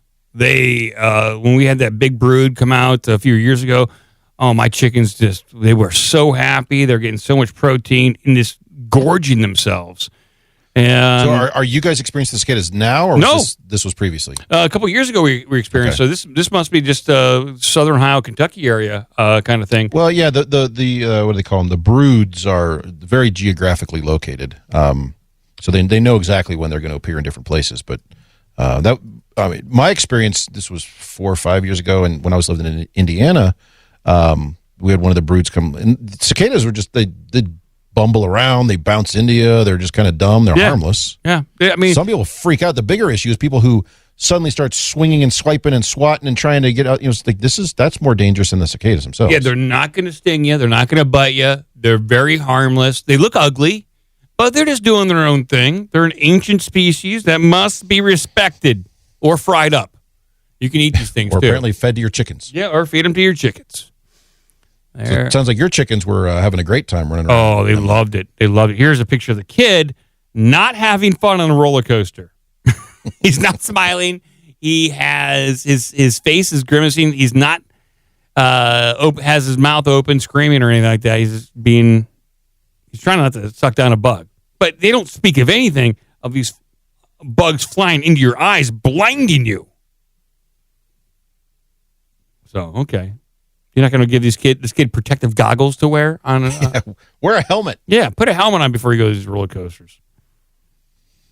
I do find the visual of that kind of amusing as you're on a roller coaster and you're whipping around on the getting thrown all over the place, and then a giant cicada smacks you in the face. But I also like the fact that these people getting on these roller coasters are not screaming. So it's like the calmest roller coaster. Like, so all you hear is a roller coaster, not people screaming and having a good time. It's a very depressed environment now because of these bugs. People can't exclaim that they are feeling all the joys and terrible feelings from roller coasters. That's pretty depressing. But let's see what else you got, Gretchen. Okay. All right. Let's see what we got. Here we go.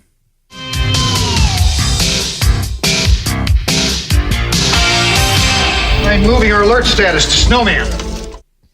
All right, so we periodically cover some oddball criminal behavior, criminal activity, and recently we've had a number about people on rooftops and also people at gas stations. Oh, yeah. So it was only a matter of time before we had some oddball criminal activity taking place on the rooftop of a gas station. Oh, my Lord. And this one does have a local news story. Fantastic. But the headline alone, worth it.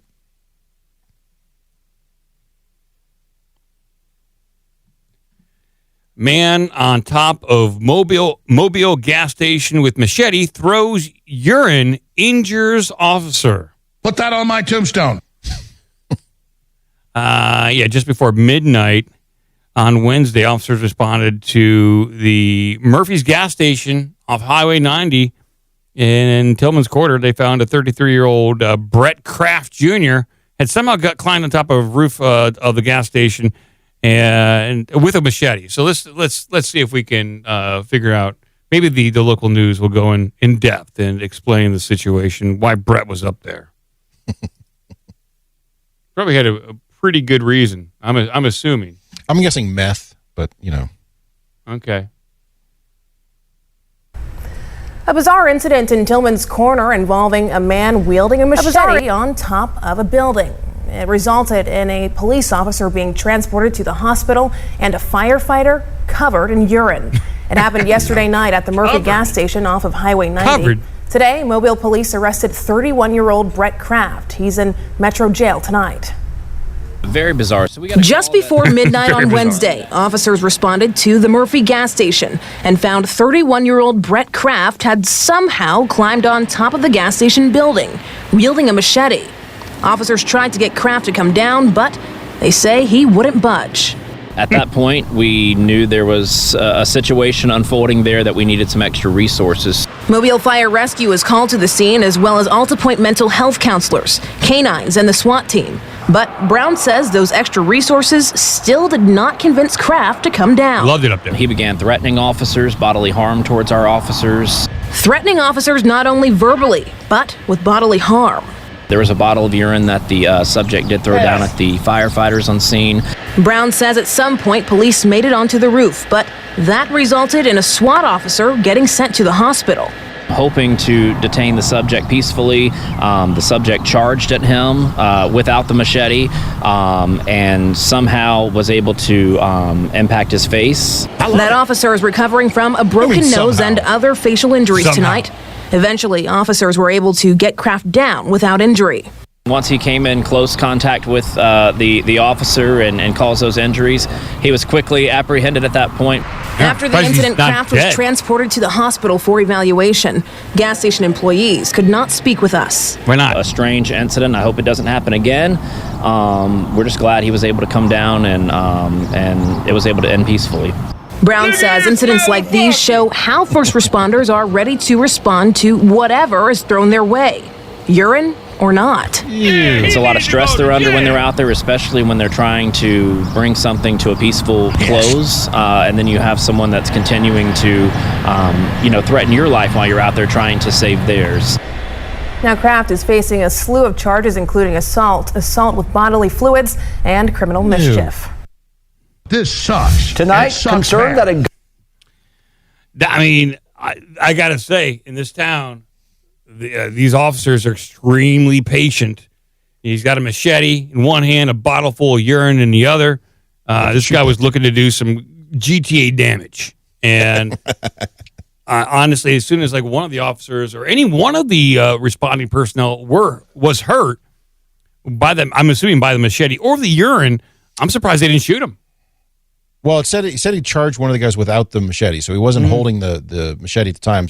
Apparently, it's whenever hauled off and punched him. But yeah, you're right. I mean, in today's day and age, you're kind of surprised that guy just didn't get put down.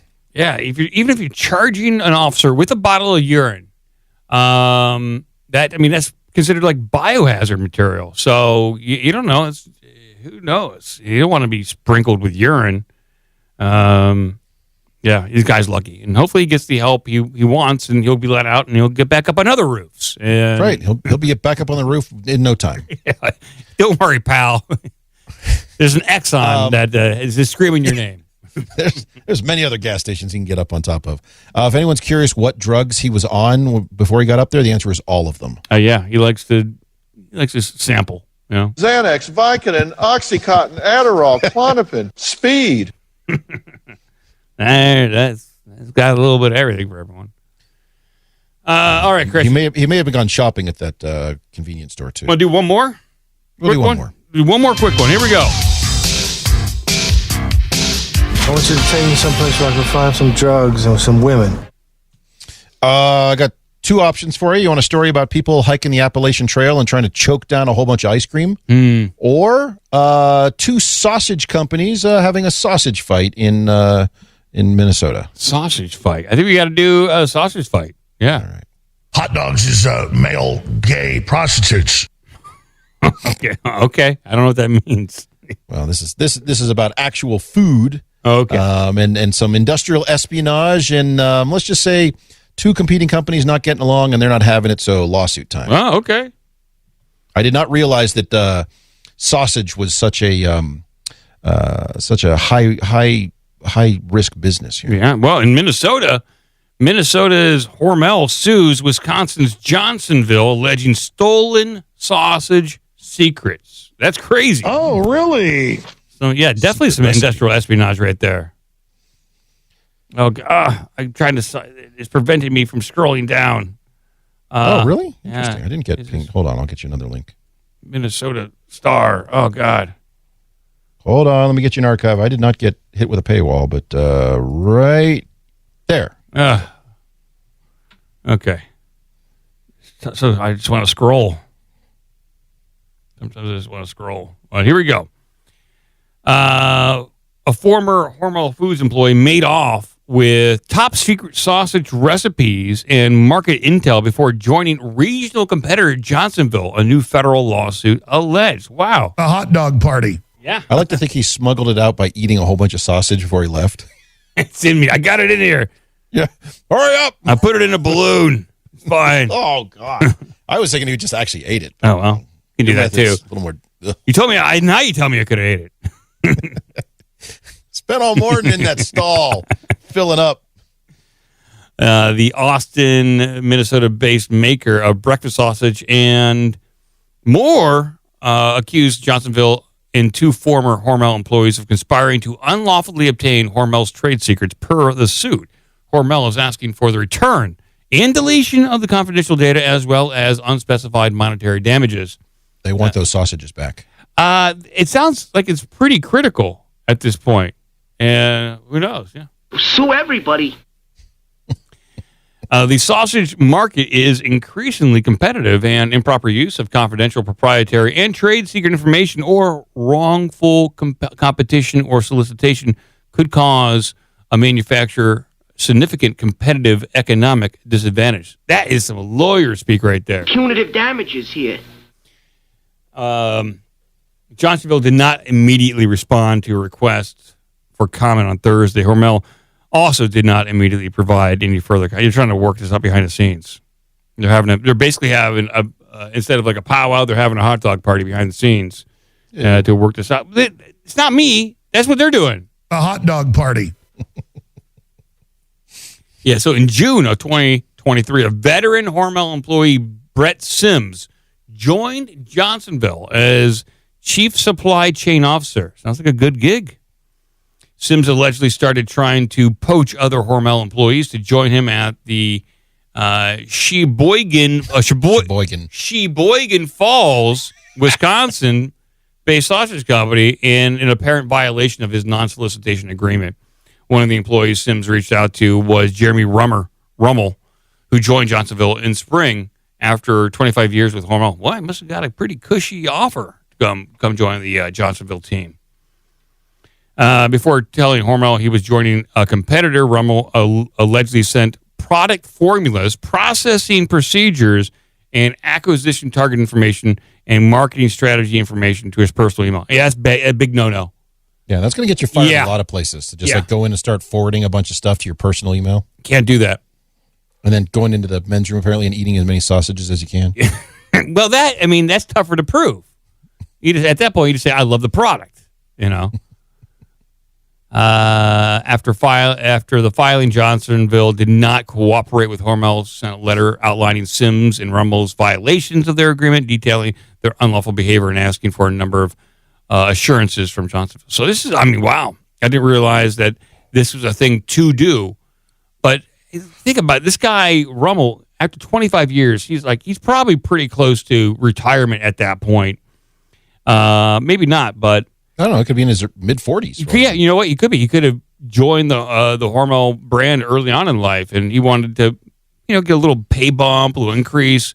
Well, I'm surprised he didn't have a non-compete. He didn't, have a 6-month or something. It's very common in industries like this where there's any sort of competition or it's a smaller space. So like if you're going to leave this firm and go to a different one, you can't take a job in that company, anywhere in that industry for a year, 6 months, something like that. Not uncommon at all. A friend of mine just did that, moving from one technology company to another one, and he had to literally take a job. He was like selling windows or something because he had like a 1-year non-compete in the same industry.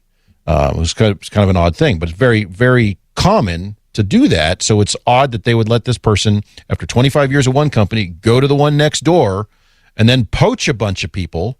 So I don't begrudge the lawsuit at all on that sense, but I'd like to know more about what kind of sausages were they smuggling out? Only the good kind. Want to suck my sausage? Oh my Jesus Christ! I wanted the sausage. They Let's see here. How's this end up here? So according to, Johnsonville is basically keeping their mouth shut. Well, they can't comment. This is not going to look good for them. Johnsonville is going to get, obviously, they're going to have to pay for this. There's going to be some sort of backroom deal, and damages will be agreed to. Fines will be levied. Monies will be exchanged. I'd like to see the judge say, you guys need to work this out together and hold a joint event that we demand to be called Sausage Fest. Sausage Fest 2025, people. It's coming at you. Sponsored by Johnsonville and Hormel. Nobody from Jimmy Dean's there at all. No, they're not involved here. That Texas brand can stay down in Texas. Well, thank you, everyone, for joining the Saturday show. We really appreciate you taking the time to listen and digest the important news. If you so choose, you can go to OBDMpod.com. There are ways to engage with us on Instagram or Twitter, or X, formerly known as Twitter. There's ways to join the Patreon if you choose to want to monetarily support the shows. PayPal as well. A whole bunch of fun ways to get involved. And I'd say related to that, if you are missing your Joe fix, he is still quite active in the Discord. So if you join via Patreon, you'll get access into the Discord, and you can hang out with Joe. Yeah, I wanted the sausage. There's plenty of sausage in the Discord. You know, digital sausage, but it's there. Look at my sausage. And we'll be back on Wednesday. I think there'll be a doom scrolling on Tuesday. I think. Got to check with Sam on that one. Sam on the road again? Hey, we just have been having a tough time lining up. You know, we had one show in the past 3 or 4 weeks. He was on the road. He had tax problems, and then he had work issues, and then I had go problems and family stuff. So we're working out the kinks. We're gonna get this done. You ought to go into hip hop. I'm trying. I'm thinking about it. Thinking about it. Yeah, been thinking about it for a few years. You have a name picked out? Oh yeah, Young Jizzer. Oh, you're going back to that I'm one. still using that one. Yeah, it's pretty good. And if I think there is a debut of Young Jizzer. I did a song with Abs in the Six Pack, aka Chris 23, aka Skidmark. I don't know if he's released those songs yet. I did my part. I put my verses down, and the tracks are hot. So I'm looking forward to hearing those completed tracks that we did. He also never did the losers bracket of Battle of the Douchebags. So, I mean, I don't know. Chris is big. He's busy with the family and podcast, so, you know, we'll get it done when he gets done. All right. Thank you, graduate. Thank you, everyone. Shablagoo. Keep watching the skis. There's some sort of weird orbs up there. Right here, Mike. That's an official stick. What happened to the gas station? You're going. What in the world is this? President Gay, I am embarrassed. And now, I'm ready for the machines to tell us what to do.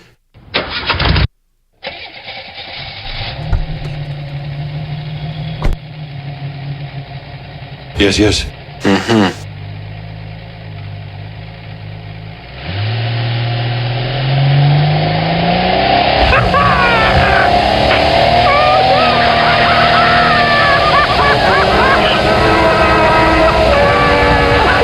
That's about all. Shablagoo. Sit, Ubu, sit. Good dog.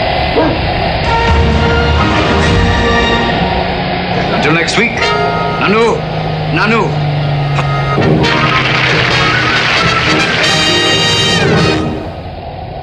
I wanted the sausage.